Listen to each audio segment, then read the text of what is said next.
Hey everyone, thank you for joining us for episode 13 of Soundbites. We have a really great guest with us today. It's John-Mark Bolton, one of the founders of ClearDefense Pest Control, someone that I've known for a while, someone we've been working with for a little bit, and has really done an amazing job growing a business, growing a culture, growing his team. And we're really excited to hear his story today. So John-Mark, how are you doing, man? Nice to have you. Yeah, thanks for having me. I appreciate you guys' time and excited to talk to you guys. Oh, thanks. So again, we really appreciate you taking the time to join us today. And we really wanted to know, so tell us a little bit about your background. Tell us a little bit about how you started, where you came from, and all the things that happened before you got to Clear Defense Pest Control. Yeah, so my journey, I grew up in Tennessee. It's a town that was called Clarksville, or that is called Clarksville, right outside Nashville. I kind of backstory to my family. I'm the youngest of four with my mom. My parents had divorced. My dad remarried, had two more, so there's a total of six. But I saw my dad every other weekend, and I was with my mom in Clarksville, Tennessee. So my background is we really didn't have much growing up, and that kind of was in the long run, very much a blessing for us because of my mom and her mentality and attitude through the tough times. I really learned how adversity builds character, and it's so true through those challenges that we have faced. Myself as a kid, but even today, it helps now. Going through the challenges is much easier to know that there's good in everything, and that there will be some fruits, even if you don't see it right away. Fruits always come in more ways than you realize. So my mom really taught me attitude, really taught me perseverance, passion. Holy cow, my mom is one of the most passionate ladies that I know. And really, when it comes down to an entrepreneurship, she started Mary Kay when I was probably 6 or 7, and everything she has achieved today is just through her own hard work, perseverance, and passion. She never once gave an excuse with her situation, never once threw in the towel. And I was raised around that. I even played soccer my whole life. And with our situation, she couldn't go to a lot of my practices or even tournaments or games. But I always knew what she was doing. And I was, providing a house, food that we could survive on, right? And so I it think as really a kid, helped it's me. really hard to understand that, right? Because Oh, you hear a lot of teenagers who are like, I just want my parents to be there. And it's so right. hard for kids to have that perspective, but it sounds like you did even at an early age. Well, I think too, because I was the youngest, it gave me. I grew up pretty quickly. I feel like I matured Mm. quickly, just because of the things we didn't have, and I started to realize, wow, some kids have this. You know, I really enjoyed going to a friend's home that had parents that were Right. married, and that was very enjoyable to see. It wasn't my reality at the time, Mhm. but it was very cool to go and see what you could have as a relationship. Um, I think again, I could have let it affect me, my situation negatively, or I could have chosen to make it who I was and who I am. And so try to be the victor in those situations. And so because it's easy to dwell on the negative, but I wanted to dwell on the positive. I wasn't happy in the negative. I was Yeah. very happy by looking at the good things that I did have, because I know for a fact that someone else my age was in a situation that was even harder than mine. So I don't know if it was my brother Jared that gave me that perspective, and he was a huge mentor, even to this day, best friend. But going through those tough times is what led me to today of who I am. So fast forward, childhood, middle school, high school. I went to the University of Louisville. Um, the I'll actually rewind a little bit. The high school I went to first was Clarksville High School. It was a public school. I went public school my whole life, and then I got an opportunity from my dad my junior year and senior year to go to a high school in Nashville. It was called Mhm. Franklin Road Academy, and my dad, it was a gift. Honestly, I know he's happy that he provided that, but I had to move to Nashville. Basically, my dad lived in Bowling Green, Kentucky. I was basically in Mm. college, my junior senior high school, living on my own with a family Mhm. in Nashville and actually in Brentwood, Tennessee, and that experience was invaluable because it opened my world of attending a school with honestly celebrities' kids and seeing Huh. what could be accomplished, and also how they treated people. Like you see Alan Jackson, and man, that guy was an absolute stud, extremely genuine. And that like wealthy people or people that are uber successful weren't, what everyone thought they were. They've earned it. They've worked incredibly hard. And I realized, wow, anybody can do it. And so that opened my world of what you could accomplish on a level of success. And so that was an invaluable experience to be at that high school. And then I went on to college, went to University of Louisville for soccer, had a short soccer career just because I got injured. But that's where I met my now wife, Shayna. She played lacrosse at Louisville, and she is my everything. So Awesome. After college, I got into pest control. What's really interesting is I think what you realize really, really early on is everyone starts in a different spot, right? There are people that get to start right on third base. There are people that get to start right in front of home plate. And there are people that have to get all the way around. So everyone's journey and path is a little bit different, but everyone can get there, right? It just takes, the right mentality, the right opportunities, putting yourself in the situation to meet the right people, a little bit of luck, and a lot of perseverance. And you can accomplish anything, even if you started in a completely different place from somebody else. And there's always adversity. And some people will just have a bumpier road to get there. And some people might not ever get there, but you can do it. You can try. And if you make the right connections, you can get across the line. I couldn't agree more. That's something my mom taught me at a very young age, was goal setting. It's something she was doing. She was leading by example with Mary Kay. So not only was she changing her life, she was, without even knowing it probably, or intentionally, she was changing my life in the way I thought and how to, yes, if you want something, you can have it, but it's up to you, nobody else, right? So set your goals and get after it. And that mindset was invaluable as a kid. I was raised on commission. I mean, we didn't have much money, but I was raised on commission. So it taught me if I did this, I got paid this. So it was like this entrepreneurial mindset since I was a kid. And then being around sales, I saw how she sold and what made her successful. And I really studied it. I remember specifically Saturday mornings, she'd be up early with her meetings and loud and exciting and passionate. Like that passion to this day, if you met my mom, you would understand. But as a kid, especially, as I got a little older, I didn't 100% get it. Like, man, like she's getting after it early. I'm still in bed. But it ingrained in me like what it took to be successful. And so it's all these little things that kind of lined up that helped me make me who I am today. You one time said to me, you said, I never thought I was going to be the bug guy, right? Never thought I was going to be passionate about bugs or anything like that. But then once you saw that opportunity, saw the scope and scale of the opportunity, you were like, I can be passionate about this. I can get there.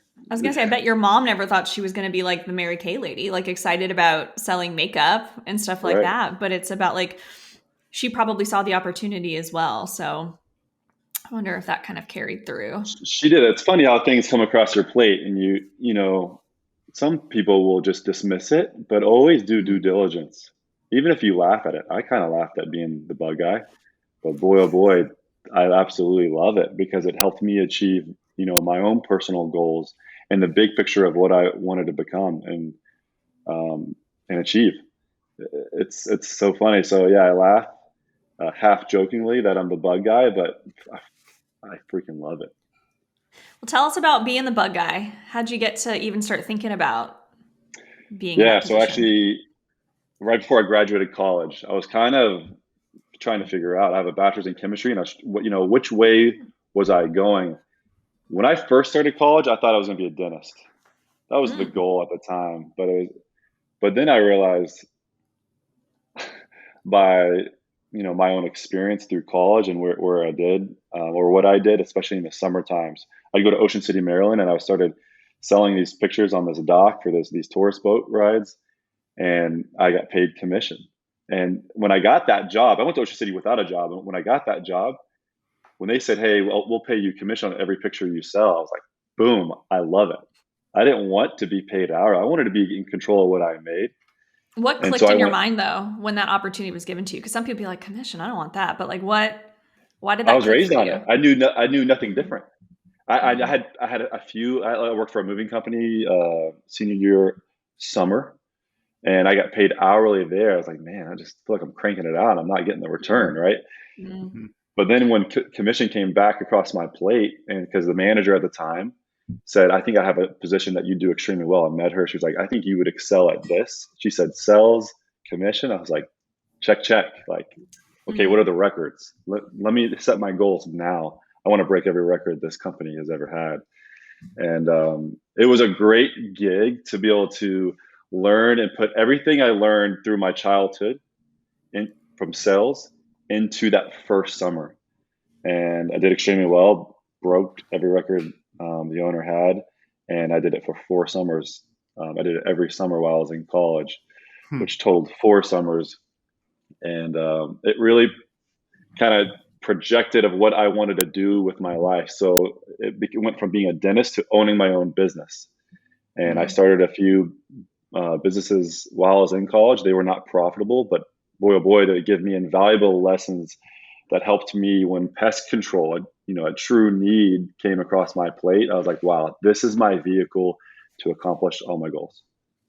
Yeah, that makes a ton of sense. And I think like there's so many really interesting lessons to unpack there. Like I think the safety of a salary or the safety of getting paid hourly feels very comforting and secure for people that have never really had to venture out and be like, I only get to eat what I kill. And then once you do that a few times, you realize, oh wait, I can do this. I get to control my own destiny if I do this. It's going to be okay. I think people have a big fear of that unknown until they've got a few wins under their belt. Then it's like, this isn't scary. I know I can always do this. Yeah, I took my L's during college, but I loved it. What I was doing, even though the L financial was taking my own money I made in Ocean City and putting into my online business, although I took a big fat L financially, it was invaluable real world experience, more probably than learning in a textbook, just to be frank. Yeah. Because it doesn't feel good to lose tens of thousands of dollars, right? Yeah. But what was invaluable was we win or we learn. That's my mindset throughout life. And that learning experience really helped me when pest control came across my plate before I graduated. One of the co-founders, Chris Cunningham, called me up and told me about pest control in that world. I almost laughed it off, did my due diligence, and then it opened my world. Like, holy cow. A couple key things was one, it's one of the top 5 needs in the world. Mosquitoes are the biggest killer of humans by far every single year. The diseases they bring, right? Termites do real damage. Bugs people don't like.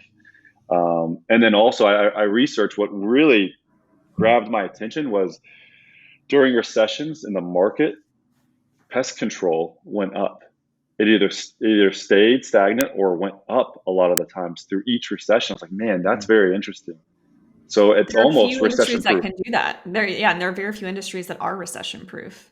So it's interesting. And I that you experienced it owning the company through the pandemic, right? Mm-hmm. And so, like Lauren, that's very true. I was like, wow, if this can withstand the toughest of times, this is a great vehicle for me to impact people and achieve the goals I want to achieve in my own life. I think a lot of people don't realize the 2 facts you just brought up about mosquitoes, right? So mosquitoes, #1 killer of humans worldwide, spreading disease, spreading things like malaria, and controlling that population is super important. And then the other thing is, when we were working with you early on, we talked about termite damage into the billions and billions and billions of dollars of actual real damage and lost productivity that can create. And it's controllable and it doesn't have to happen. So the market need ends up being enormous. Your target market ends up being everyone. Literally everyone. The only state that does not have termites in the United States is Alaska. That's pretty good marketplace for the entire nation, let alone international, if you ever went international. But You're right.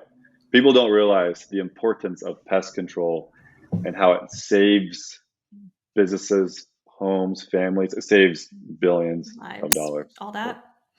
And so you were introduced to this. Yeah, no big deal. So you're introduced to this idea, laughed it off, did some research, and then what happened? How'd you guys get started? What was your first sort of what was the beginning of ClearDefense?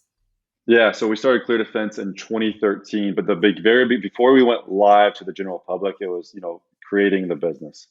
And so Chris and then another co-founder, Jason Brown, and then myself kind of came together and created a dream team within our industry. We think we have a lot of similar backbone and vision of what we wanted to do and how we wanted to attack the marketplace within pest control. But also it's been very funny through the years, we realize our personalities are very different, which makes a freaking dream team even more. So it has been a great balance. If we were all had the same personality, we'd be overweight and it probably wouldn't work out. But when you respect the balance, you really receive way more than you would have just on your own or with the same personality. So I really true and firm believer of a good balance, and we have just that. So we teamed up and we researched the entire country. Raleigh Durham was the market that outshined for multiple reasons. One of the fastest growing. The income was phenomenal. The jobs, the diversity of jobs that the people of Raleigh Durham worked for, the industries, then the surrounding markets, because a goal was not only to do Raleigh Durham but to expand, which we've done.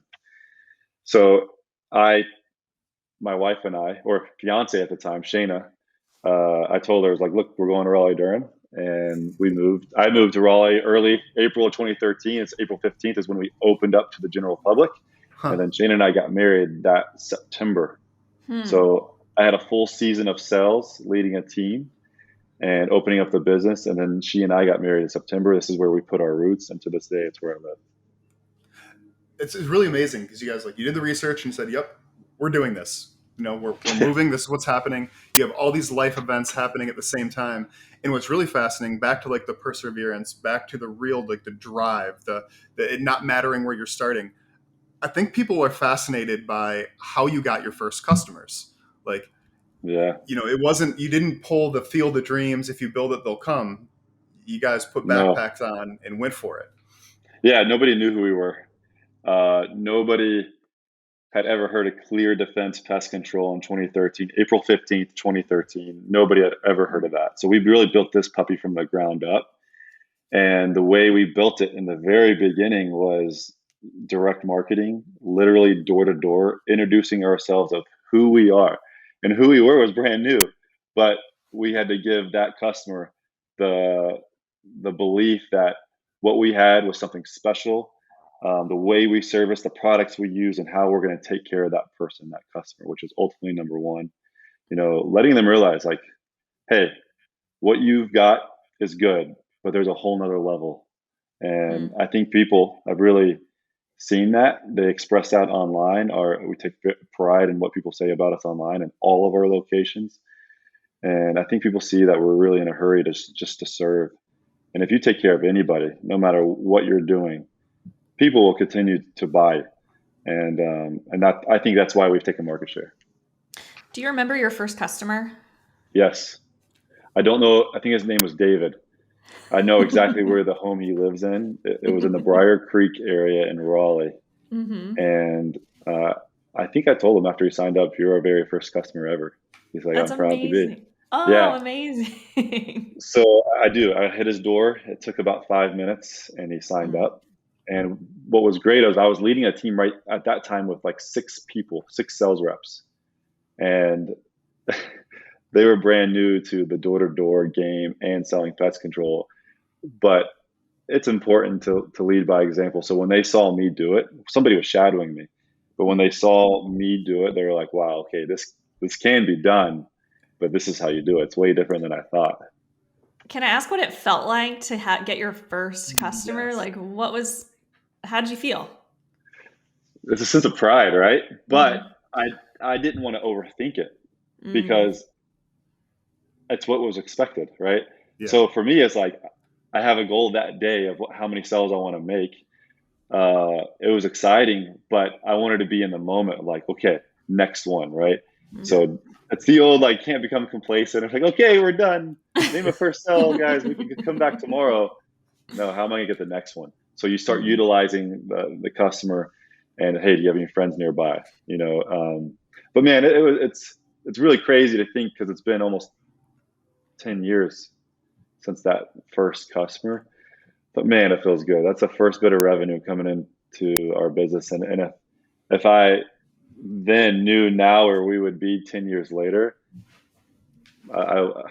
we're way further ahead than I even, set my goals at, which is pretty cool.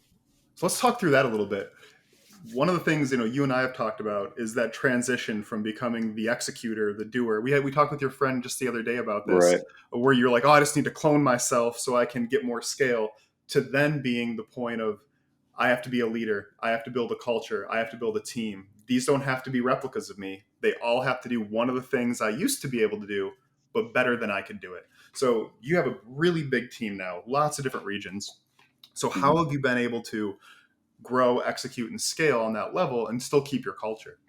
I think that's the power of so on the growth side, as far as sales and driving revenue of the business, we had the best operations. We knew from the get-go with Jason and Chris. Jason had a lot of previous experience in pest control. He wanted to build something long-term. Chris was very good at the operational side. So I knew if I drove the revenue, we were going to be the best, customer service, the best operating, and really protect families, businesses from the bugs and spiders.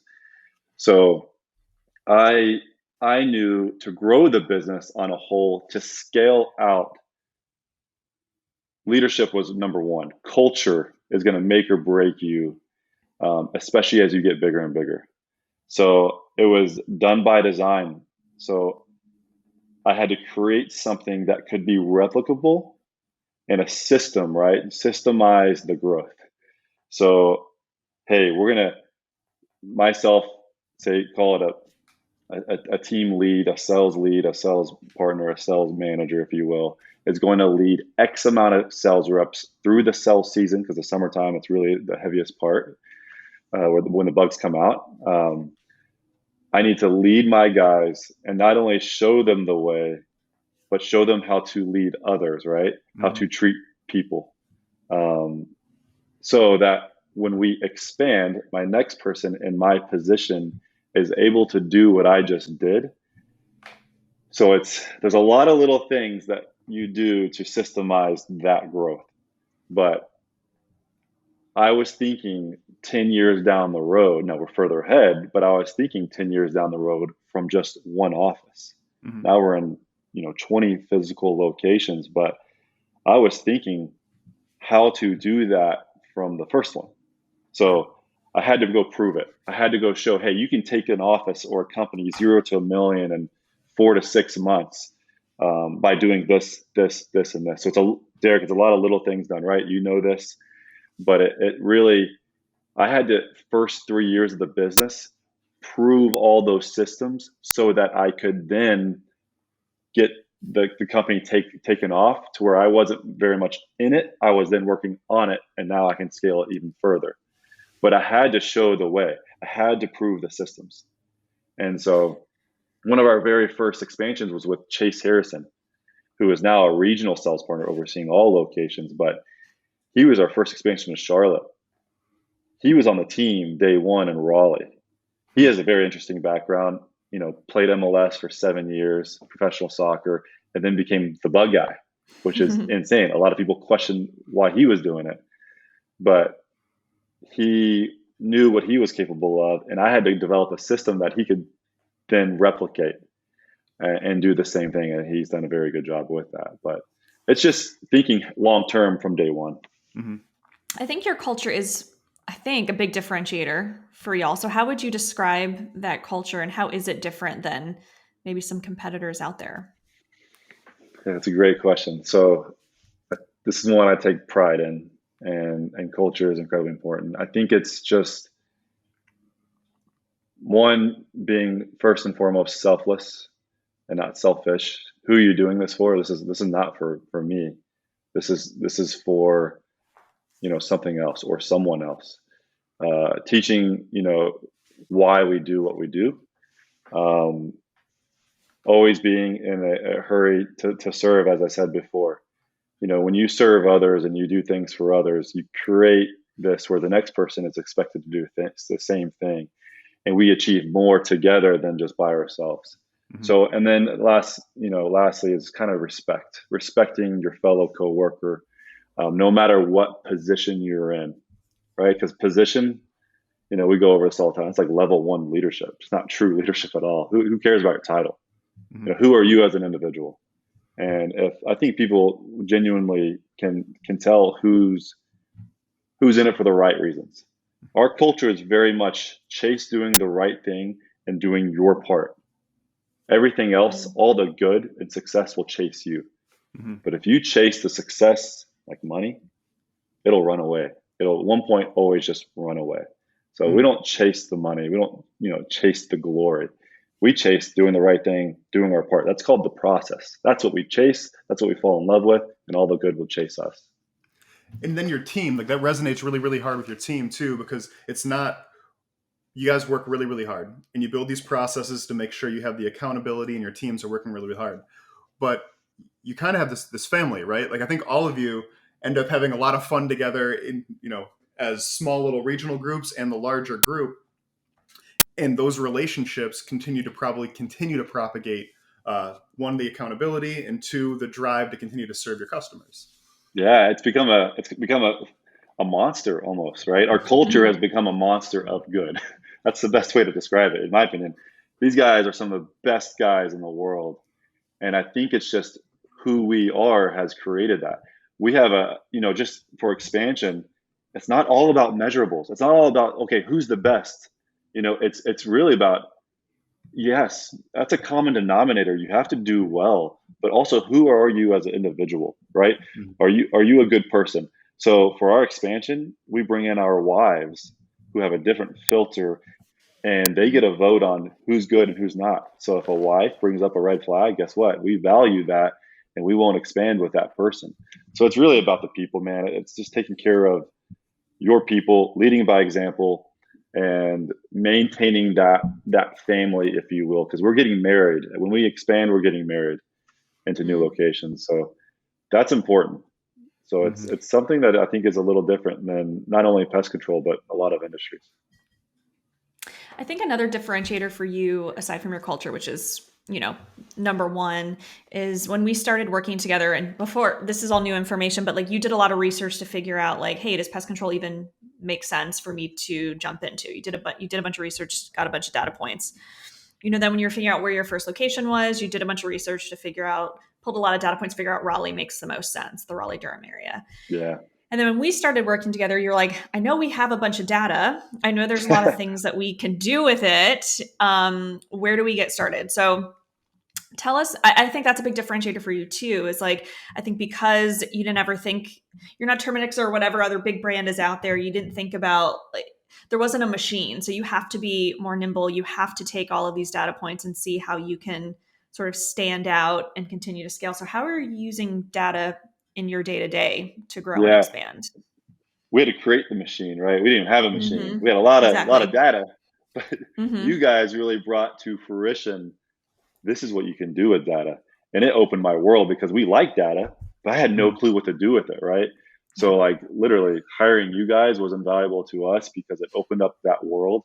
And I understand it's an ever evolving machine, which is very important. It's not like, hey, just do this and you're good for the rest of your life. No, it's data analytics and how to capitalize on that.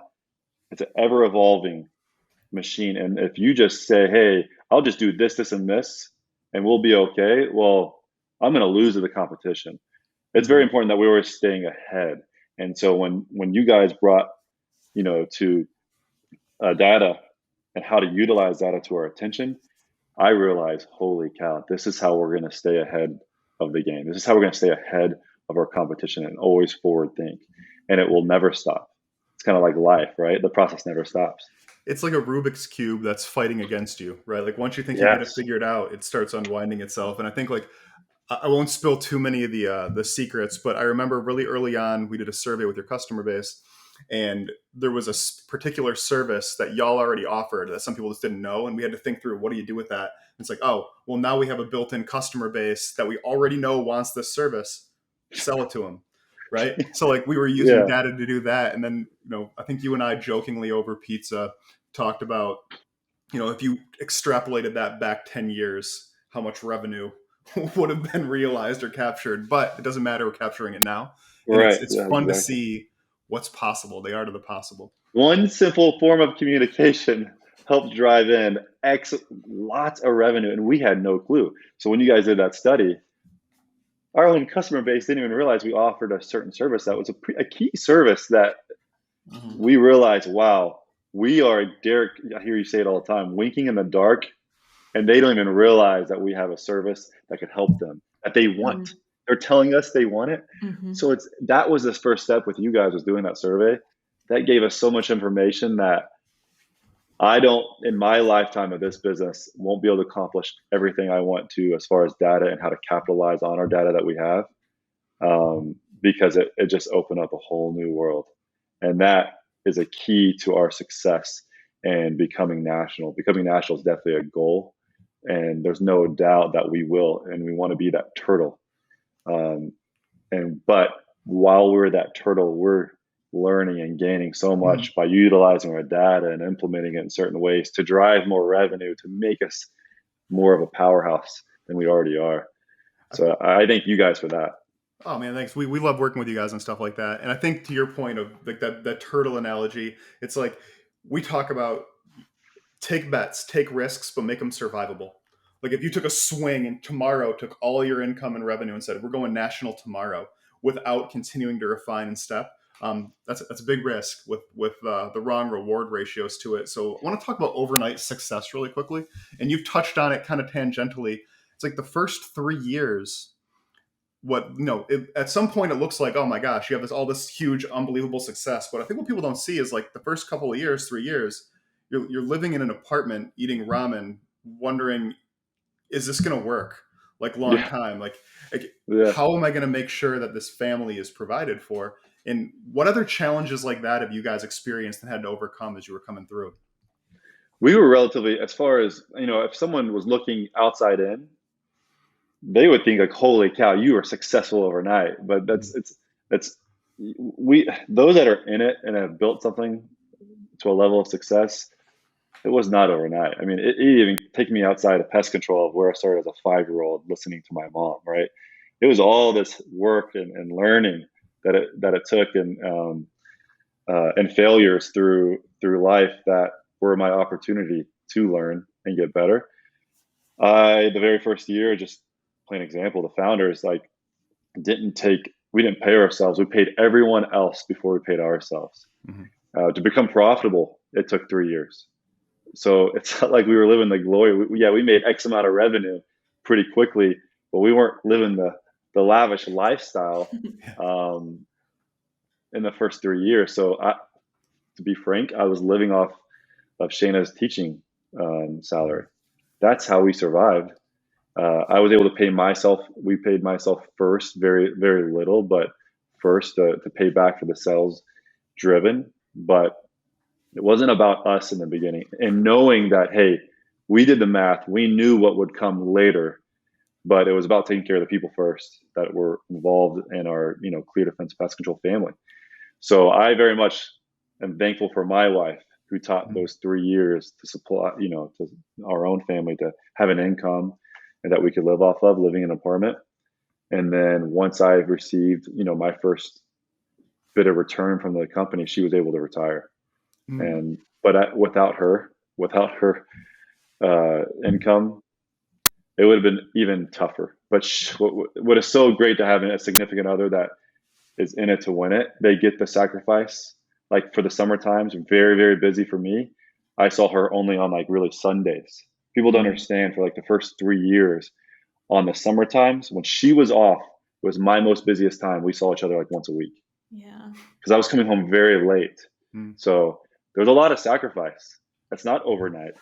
There's a lot of little things that you're doing that people don't see, but it can be done, right?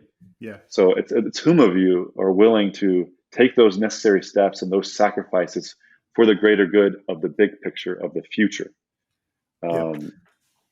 It makes a ton of sense. People don't see when you have a team that you're responsible for, you have people that you're responsible for, and you are building this culture of service for your customers and service for your team. You have to make sure that they're taken care of first. And it's a huge sacrifice, and it's scary a lot of times. And I think people think that entrepreneurship is, oh, you just build a business and then you get a private jet and you get a Ferrari. It's there, and Is it's that not not. what happens? Yeah. Okay. It's like, All right. are we going to be able to make payroll this week? Like, I think Yeah, that's like the that's conversations the that happen. first for sure. And that's one of many obstacles or hurdles that you may face opening up a business. Yeah. But I wouldn't have it any other way. Like I myself, I want that control of being able to hit and accomplish those. That's a big thing, hitting payroll. You know, I want to be able to be in control to provide that. And that's what ultimately an entrepreneur does. They take all the risk and put, sometimes their own money. We put our own money. We didn't go borrow, but sometimes you take investors' money. So that's debt on the company from day one that you're trying to one day for the vision and the goal to make a successful business. Yep. So you have to be a good steward of somebody else's money in that case. Lauren and I talk about this a lot. It's like, there's a lot of opportunities we'll have, a lot of ups and downs and bumps, but at the end of the day, I will bet on us to end up winning and finding out and figuring out and solving a problem any day of the week. I will put everything I own betting on us being able to figure something out versus getting a corporate job where that layer is abstracted to you for the safety of, maybe a salary that comes through every week. Yeah. I think too, if you're an entrepreneur and you don't have that belief in betting on yourself, you've already lost. You're not going to have a successful business. Now, there's nothing wrong with being in the corporate world and you want to make that move over to an entrepreneur, but it's called getting that boat closer to the dock. But you better believe you're not going to be sleeping much to make that business a success. Because if you're doing, your corporate life plus starting a business, you can say bye-bye to sleep. But that's what it's all about. That's how we started, right? So we both had really high positions in corporate America, Fortune 500 company, really, really demanding. And so we were, it was nights and weekends. It was sitting at Starbucks from 6 to 10 p.m., going home, working on documents until like 1 a.m. And then every day on the weekend. But to reverse this, was it worth it, right? Did you enjoy it? Absolutely. Yeah. Honestly, exactly I look at it now and I think we should have quit our corporate jobs earlier. I loved the people that I worked with. I loved what I was doing there. But, I was actually chatting with two of my friends before. I was like scared to kind of pull the trigger because it is a scary venture. Like you have a corporate job, you got great health benefits, and as like a single person, it's like, okay, it's just me here. So, but when I was talking to them, they were like, listen, it sounds corny. It's like, sounds like very like, blah, blah, blah. But like, if you put yourself out there and open yourself up to opportunities, then they will come. And I was like, I don't know. I was like, that sounds like a little like, I don't know, like I'm holding my crystals while I say that. But it did happen. Like when we quit, when I really cut ties with my corporate job and took the leap, and I know Derek did too, is like opportunities. It's like we have more business than we can handle. Yeah. And it made me think like, oh, what if that had happened a year ago? Yeah. That's how I was. I never had a boat. Like I went straight to it. I'm pretty abnormal with what I did. I was on the dock. I was going to stay on that dock and make sure that puppy stayed right where it was, but it didn't collapse. But Lauren, you said it the other day, like you're so right. I think that success is chasing you guys. It's what I believe too, is because you guys are so in love with what you do in the process that all that good comes towards you. That's called creating your own luck. Yeah. It's not a form of just wishing and holding your crystals and, oh, I hope I achieve this level of success. Don't focus on that. Focus on doing what you are good at, right? Focus on showing people what you have to offer. And if you do that and you're doing it the right way, all of it's going to come after you like it is right now. And that's why when I met you guys, it's like, man, we think a lot alike. And I very much respect that, but appreciate it.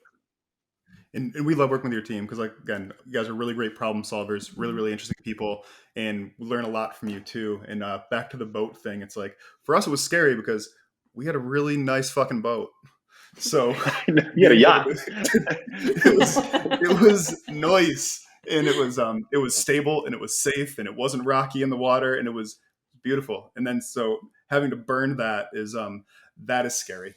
Like if you it's have almost like really you have to go 3 steps back to go 10 steps forward, right?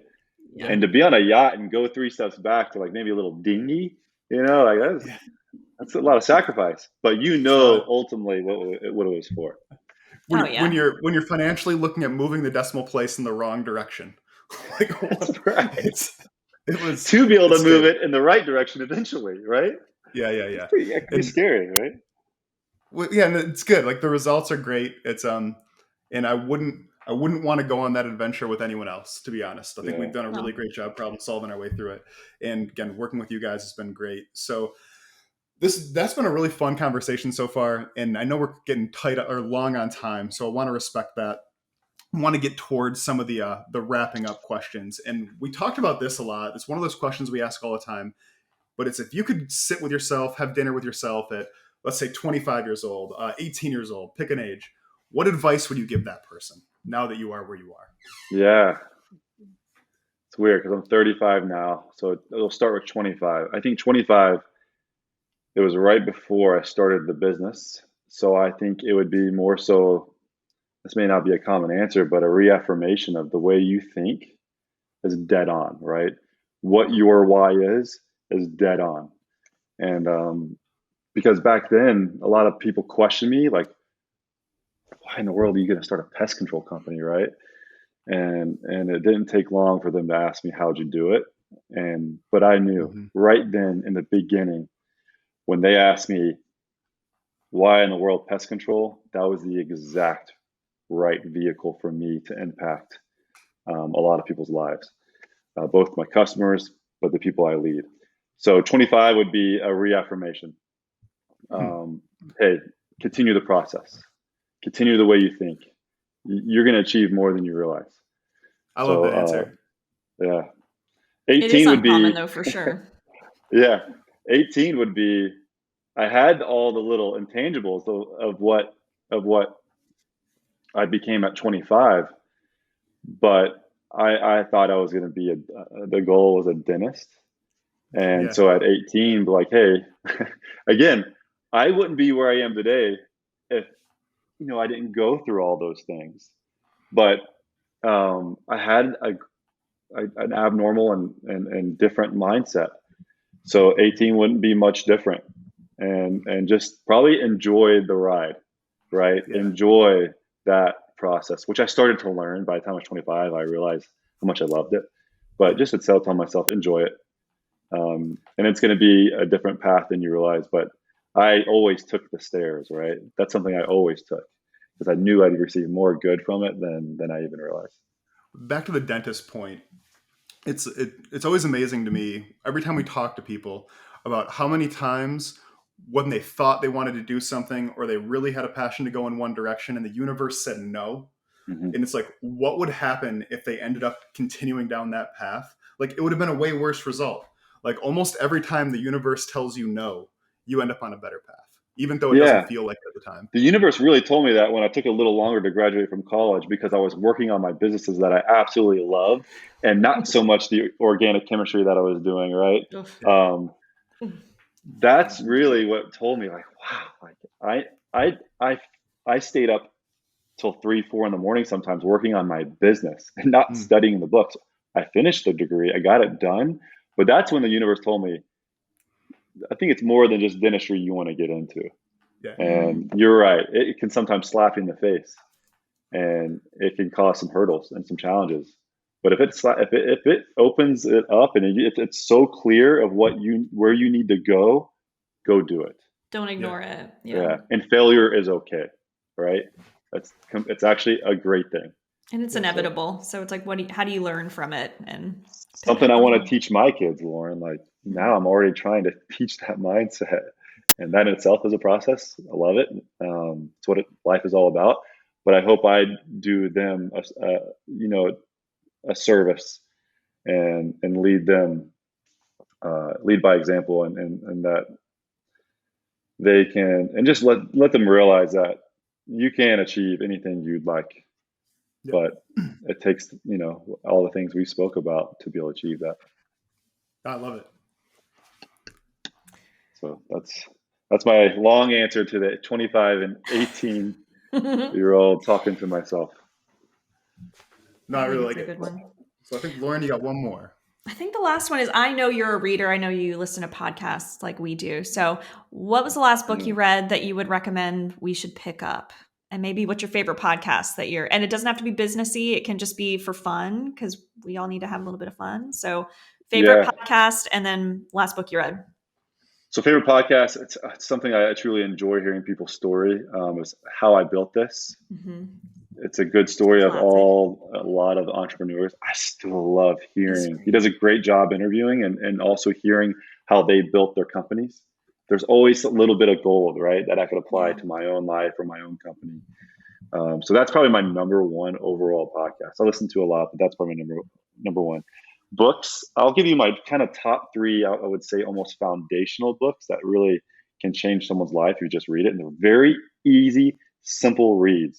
But the first one would be The Compound Effect by Darren Harvey. The Compound Effect is phenomenal. I very much believe in that effect. Second, The Go-Giver. It's a great, great book. The Go-Giver, maybe my number one overall. And then the third, Take the Stairs. That's by Rory Vaden. Take the Stairs is something it touches on all the points that I teach my guys. I read the book. I was like, holy cow, this is everything. The last book I read, though, recently that I truly enjoy was Grit by Angela Duckworth. Grit is something I think is a huge common denominator of success, and something all entrepreneurs, if they're successful, have. And so just being willing, the power of passion and perseverance, that's going to take you a long way if you have those two qualities. Yeah, I think getting punched in the face, failing, and seeing rejection, you're just going to see so much of it that you just have to be perfectly cool getting through it, right? Like, the consequences are near zero of failing. People always think it's terrible. It's going to be, it's embarrassing. It makes me look like crap on Facebook in front of my friends. No one cares. They're so involved in their own lives. They don't give a shit about you winning or failing. So take those risks. It's okay to fail. Learn, iterate, and keep going. Yeah, and at that moment where you feel tired, you feel exhausted, you feel like you can't do anymore, guess what you need to do? Hit accelerate. Yeah. That is going to be the small little step. If you could hit accelerate in those moments, that'll make the world of a difference for yourself and your business. So that's something, when you hit those moments, if you hit accelerate and realize I got way more to do right now in this moment, those are the small wins that compound into a very positive effect. That's awesome. I think two of these books you've already given me to go read through, and I've ripped through them. I'll go check out the other two. I think you touched on one of Lauren's favorite podcasts. It is. It's a classic. It's one of my favorites for sure. And I think the storytelling is great, but it also is comforting, especially when you're starting a business. You're like, okay, even these most successful companies that we hear about all the time had some humble beginnings and some roadblocks that they had to overcome. So it's like, okay, I can do it. Gives you not only goal, but that reaffirmation, right? Of, hey, I'm not just the only person going through something like this. Yeah. And it could always be worse, right? So it gives you perspective and it humbles you. So 100%. Yeah, I agree. Well, John-Mark, thanks so much for taking the time. Really appreciate the story. Loved your answer to the 25 question. And we're really, really excited to see where you guys keep going in the future. Hopefully we have you back on in the future after you've launched a few other things you guys are working on. So we're really excited to see that too. Well, I appreciate your time and what you guys do for us, as always. It's always fun to talk. And I appreciate just what we're going to be able to do in the future too with you. So let's keep it rocking. Thanks, man. Really appreciate it. Have a great week, and we'll talk to you soon. You too.